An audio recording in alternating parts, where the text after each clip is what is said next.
Assalamualaikum warahmatullahi wabarakatuh. Saya Tiara Sandi dari Prodi Pendidikan Guru Madrasah Ibtidaiyah semester 4 ingin menjelaskan tentang pengembangan lembar kerja siswa atau LKS dan media pembelajaran IPA.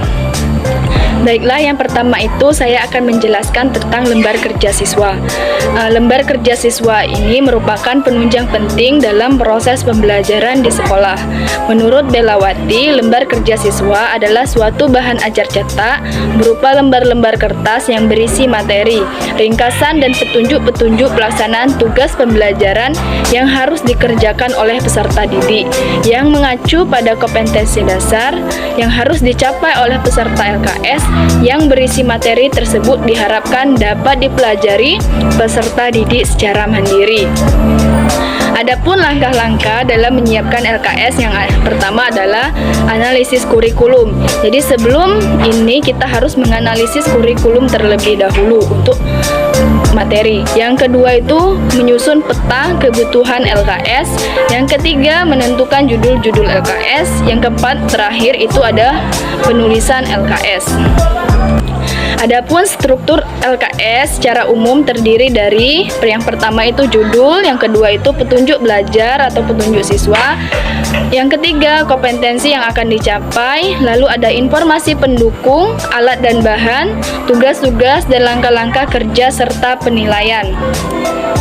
Adapun fungsi dari LKS menurut Prastowo, fungsi LKS yaitu yang pertama sebagai bahan ajar yang bisa meminimalkan peran pendidik namun lebih mengaktifkan peserta didik. Yang kedua sebagai bahan ajar yang mempermudah peserta didik untuk memahami materi yang diberikan. Yang ketiga sebagai bahan ajar yang diringkas dan kaya tugas untuk berlatih. Yang keempat mempermudah pelaksanaan pengajaran peserta didik. Adapun contoh-contoh lembar kerja peserta didik dapat kita lihat. Lalu saya akan menjelaskan tentang media pembelajaran. Menurut Gagne dan Briggs dalam Arsyad, media meliputi alat secara fisik digunakan untuk menyampaikan isi materi pengajaran yang terdiri antara lain buku, tape recorder, film, slide, foto, gambar, televisi, dan komputer. Media pembelajaran adalah alat perantara untuk menyampaikan materi. Jadi media ini adalah sebuah alat yang mana digunakan oleh guru untuk mempermudah pembelajaran dalam menyampaikan materi. Lalu ada media pembelajaran IPA. Media pembelajaran IPA merupakan alat yang sangat dibutuhkan oleh guru IPA untuk membantu siswa dalam memahami suatu konsep ketika belajar IPA, terutama media yang dapat dioperasionalkan sendiri oleh siswa. Jadi media pembelajaran IPA ini yang sangat dibutuhkan oleh guru IPA dalam proses belajar mengajar IPA. Jadi media pembelajaran IPA ini sangat dibutuhkan untuk mempermudah siswa dalam memahami materi. Lalu ada tujuan media pembelajaran.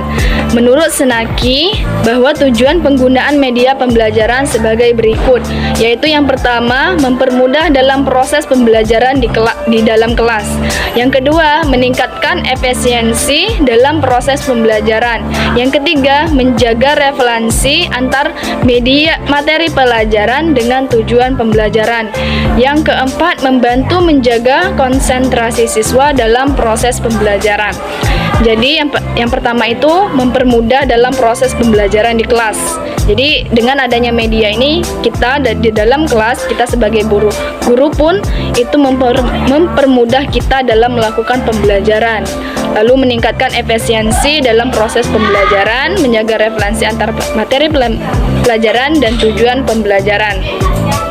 Lalu membantu menjaga konsentrasi siswa dalam proses pembelajaran. Lalu ada fungsi media pembelajaran secara umum. Yang pertama itu alat bantu untuk mewujudkan situasi belajar dan mengajar yang efektif. Yang kedua, bagian integral dari keseluruhan situasi mengajar. Yang ketiga, meletakkan dasar-dasar yang konkret dan konsep yang abstrak sehingga dapat mengurangi pemahaman yang bersifat verbalisme. Yang terakhir, membangkitkan motivasi belajar siswa. Lalu ada contoh-contoh media pembelajaran IPA. Yang pertama itu ada benda-benda konkret atau nyata. Yang kedua itu lingkungan alam. Yang ketiga cerita atau slide film. Yang keempat film animasi. Yang kelima itu ada Microsoft atau kaca pembesar. Lalu ada pun dalam merancang media pembelajaran IPA SD atau MI. Yang pertama itu memilih media harus berdasarkan pada tujuan pembelajaran dan bahan pembelajaran yang akan disampaikan. Yang kedua, memilih media harus disesuaikan dengan tingkat perkembangan siswa.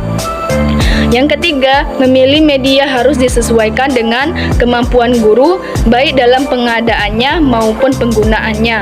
Yang keempat, memilih media harus disesuaikan dengan situasi dan kondisi pada waktu dan tempat dan situasi. Yang terakhir, memilih media harus memahami karakteristik dari media itu sendiri.